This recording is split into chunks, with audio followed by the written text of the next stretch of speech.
Assalamualaikum warahmatullahi wabarakatuh. Saya seorang pedagang, tolong berikan nasihat agar bisa mengikuti sahabat Rasul seperti Utsman bin Affan, Abdurrahman bin Auf, ... Baik, terima kasih. Baik. Ini yang bertanya nampaknya beruang ya. Mereka beruang.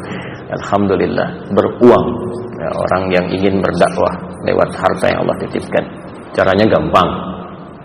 Caranya kalau ingin ikut Utsman, ikut Abdurrahman bin Auf, ikuti sirahnya. Keluarkan sirah Utsman itu seperti apa. Sekarang banyak buku-buku tentang Utsman, mengeluarkan dari sejarah, dari hadis dan sebagainya. Siapa itu Abdurrahman bin Auf? Hal pertama yang mereka berdua lakukan adalah mengamalkan nasihat Nabi terkait membangun hubungan baik dengan Allah. Jadi Utsman, Abdurrahman bin Auf itu dua-duanya sama-sama diajak Abu Bakar As-Siddiq, dan sama-sama termasuk golongan 40 orang yang masuk Islam pertama kali, masuk as-sabiqunal awwalun. Yang pertama dilatih oleh Nabi bukan teori bisnis, tapi membangun hubungan baik dengan Allah yang menguasai segalanya. Yang punya rezeki siapa? Teorinya kan begitu.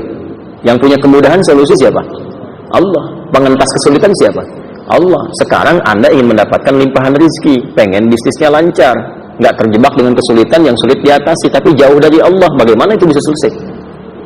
Karena itu kalau ada orang-orang yang jauh dari Allah dan dia mengandalkan kekuatan dirinya, kadang-kadang dibiarkan oleh Allah, ayo sampai kamu merasa mampu itu, sampai akhirnya lisan Anda berkata ya Allah, kan?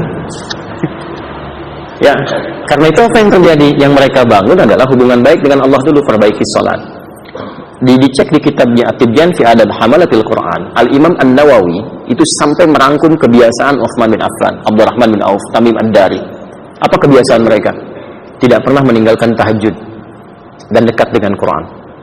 Itu sampai mereka sukses pun, ketika di Madinah itu sukses bisnisnya, tidak ada yang melampaui kegembiraan mereka kecuali menunaikan sholat tahajud di malam hari sampai khatam Al-Quran. Jadi itu sesibuk-sibuknya masih sempat tahajud, sesibuk-sibuknya. Makanya kekayaannya dianggap biasa oleh mereka. Abdurrahman bin Auf itu pekerjaannya sebulan itu kalau dari hasil penghasilannya itu masih bisa dibagi dengan penduduk Madinah. Sepertiga dari penduduk Madinah itu ada yang dibantu oleh beliau untuk dilepaskan dari utang-utangnya. Sepertiganya lagi diberikan pinjaman modal untuk berusaha. Sepertiganya lagi yang tidak punya kemampuan keras untuk bekerja disantuni. Jadi semua penduduk Madinah itu mendapatkan bagian dari santunan Abdurrahman bin Auf. Ya, Abu Talhah itu paling kaya di Madinah, tapi ketika dibutuhkan oleh agamanya apa aja bisa diinfakkan. Utsman nggak usah ditanya.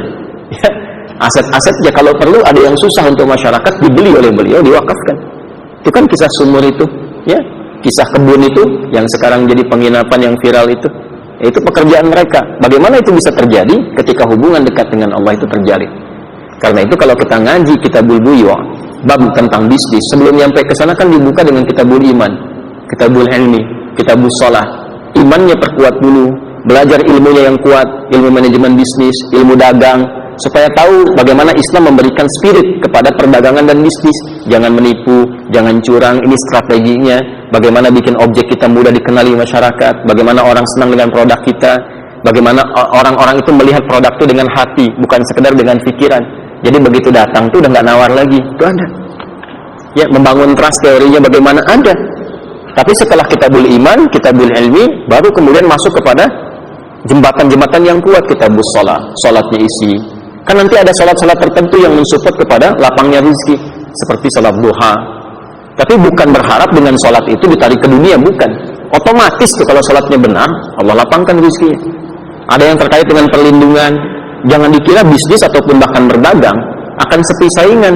Kadang-kadang teorinya, ini di Quran isyaratnya sampai di hadis, akan ada persaingan-persaingan yang kadang-kadang kasar sifatnya.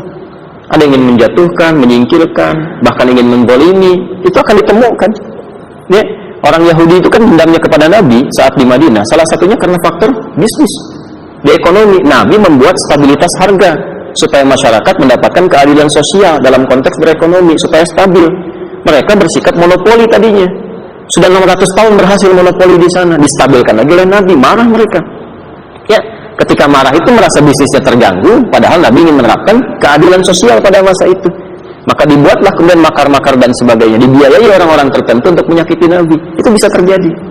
Nah, nanti ada teori-teorinya seperti apa supaya dilindungi. Tahajud itu mendatangkan perlindungan dari Allah, bahkan membimbing Anda untuk bersikap proporsional dan profesional. Nanti ada di Quran surah ke-17 ayat ke-79 sampai 81, termasuk 4 keutamaannya. Rabbi adkhilni mudkhala sidqin wa akhrijni mukhraja sidqin waj'alni min ladunka sultanan nasira.